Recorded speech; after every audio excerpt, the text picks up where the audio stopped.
Ladies and gentlemen, introducing Diego.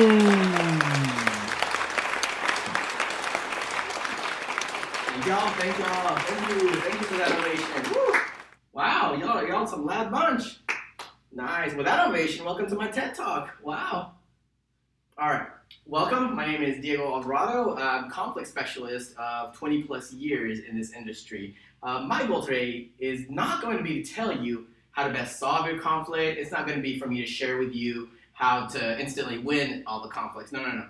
What I am going to tell you, however, is how to approach conflict in different ways that you may not be thinking about. It turns out there's actually a reason behind the way that some of us approach different types of conflict. That's what my presentation will be about. So if you came here looking to get some quick life hacks on how to win against your mother-in-law, you can go ahead and leave the room now. All right, bye, Dr. Min. All right, so the rest of us are here now.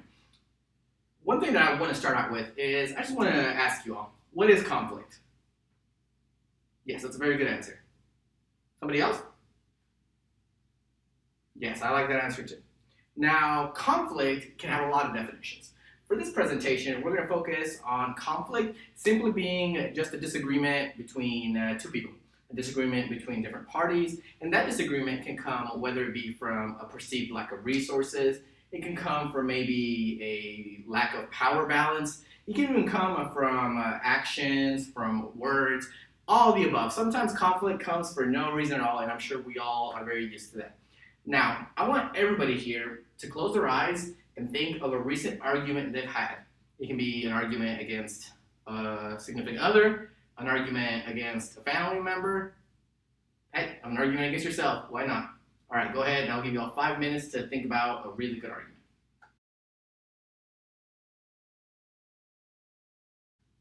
All right, it's been 5 minutes. Now, I want you to think about how did you approach that argument? Not exactly what was said or what did you do. How did you approach it? With what mentality? Did you think of you and the other person as enemies? How much of a concern for yourself did you have? How much of a concern for the relationship between the people did you have? Now, it turns out that when it comes to conflict, there's actually many different ways that we can approach this conflict. And that was actually proposed by a man by the name of Rahim. Rahim actually came up with this scale that shows 5 different conflict styles that we all take part of. Now, this isn't like a Myers-Briggs test or one of those woo-hoo personality assessments.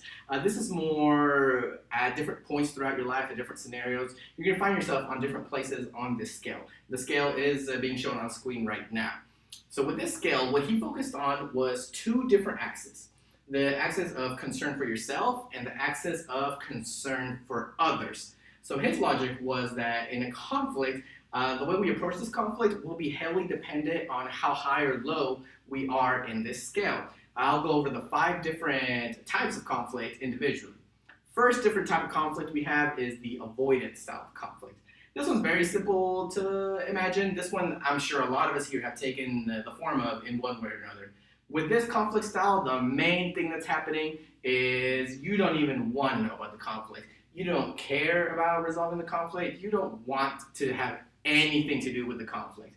So when you see conflict is about to start, your immediate reaction is, I don't want to engage. I want to back off. I do not want to get in this conflict. This, on the scale, on Rahim's scale, shows very, very low concern for yourself, as well as low concern for others, as a conflict, believe it or not, can be a very good thing.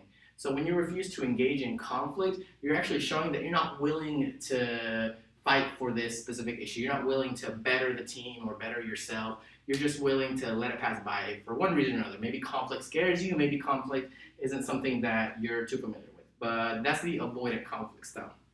The next conflict style that we have is the dominating or competing conflict style.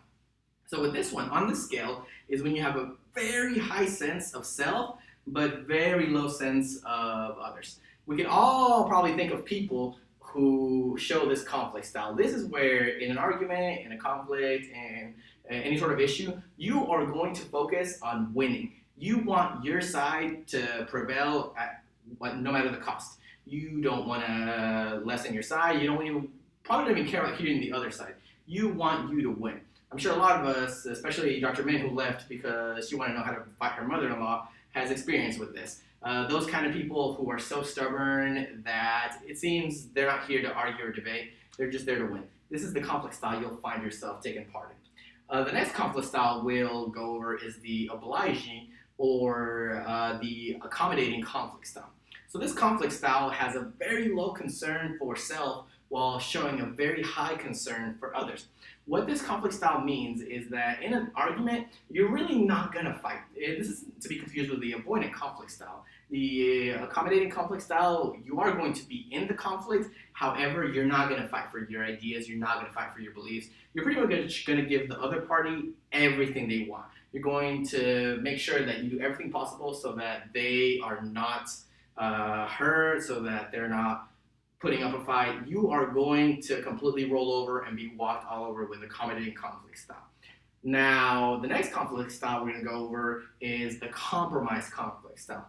Now, I know a lot of us growing up have been taught, sometimes you need to compromise or have been told that compromising is a very good way. However, out of all these conflict styles, compromising is one that presents a lose-lose scenario.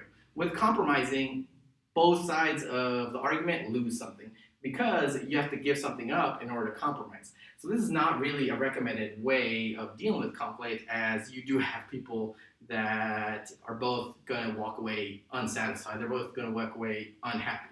So you want to avoid this conflict style.